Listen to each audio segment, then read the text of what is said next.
जारी तनाव के बीच 15 जून को गलवान घाटी में भारतीय सेना के पराक्रम के आगे चीन की पीपल्स लिबरेशन आर्मी पस्त हो गई थी। इसका सबूत खुद चीन ने दे दिया है।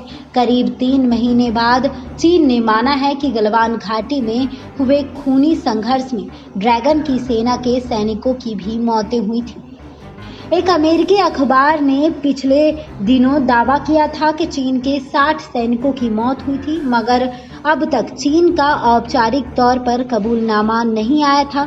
मगर राजनाथ सिंह के बयान के बाद ही चीन के मुखपत्र ने गलवान घाटी का सच उगल दिया और उसने माना है कि भारतीय सेना के शौर्य के आगे ड्रैगन की सेना बेदम साबित हुई थी। दरअसल चीन के एक अखबार एडिटर ने माना है कि गलवान घाटी में खूनी संघर्ष के दौरान चीन को नुकसान पहुंचा था और उसके भी कुछ जवानों की मौत हुई थी। बता दें कि चीन के मुखपत्र के एक एडिटर ने रक्षा मंत्री राजनाथ सिंह के बयान को ट्वीट किया है और इसे फेक बताया है। एडिटर ने अपने ट्वीट में लिखा, जहां तक मुझे पता है कि गलवान घाटी की झड़प में चीनी सेना में मरने वालों की संख्या भारत के 20 की तुलना में कम थी।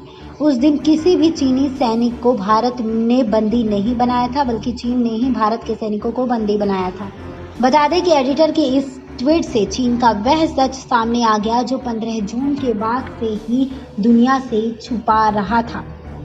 जब गुरुवार को राज्यसभा में रक्षा मंत्री राजनाथ सिंह ने कहा कि गलवान घाटी में चीन को भारी नुकसान पहुंचा, तो चीन झल्ला गया और उसके मुखपत्र के एडिटर ने ट्वीट कर संख्या बताने के चक्कर में अपना काला सच बता बैठा। इतना ही नहीं, संपादकीय में भी इस बात को छापा गया है। बता दें कि 15 जून को हुआ संघर्ष नाथुला में 1967 में हुई उस झड़प के बाद सबसे बड़ा संघर्ष है, जिसमें चीन के 300 से अधिक सैनिक मारे गए थे और भारत के लगभग 80 जवान शहीद हो गए थे। इसके बाद 1975 में चीन की सेना के साथ हिंसक झड़प में भारतीय सेना की मौत हुई थी। 1975 में अरुणाचल प्रदेश के तुलुंगला में दोनों देशों के बीच अस्थायी सीमा के पास घात लगाकर किए गए हमले में 4 भारतीय सैनिक शहीद हो गए थे। जानकारी सूत्रों एवं सूत्रशोर से प्राप्त है।